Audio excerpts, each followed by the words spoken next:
मनसे ज्या वेळेला हिंदी भाषिकांच्या विरोधामध्ये त्यांचं स्वतःचं असं जनमत एकत्रित करत असते त्यावेळेला स्वाभाविकरित्या भारतीय जनता पार्टीवर एक दबाव निर्माण होतो। भारतीय जनता पार्टीच्यासाठी मुंबई प्रदेशामध्ये मराठी आणि त्याहीपेक्षा जास्त हिंदी भाषिक मतं ही लाभाची असतात।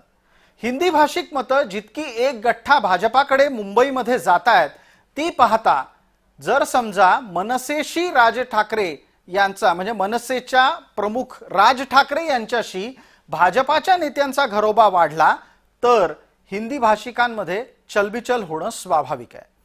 असं घडत असताना उत्तर भारतीय लोकांचं प्रतिनिधित्व करण्याचा दावा केलेला हिंदू हा राज यांच्या कुंभमेळ्याच्या ताज्या वक्तव्यानं खवळलाय हे पण अधोरेखित होतंय।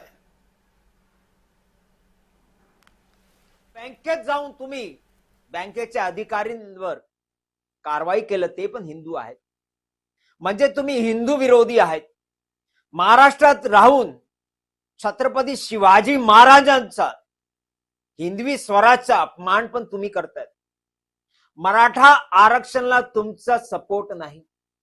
राजसाहेब ठाकरे आपण केवळ उत्तर भारतीय नव्हे मराठी लोकांचा पण विरोधक आहे, म्हणून मी तुमच्या विरुद्ध सुप्रीम कोर्ट मध्ये जाऊन ही याचिका केलेली आहे।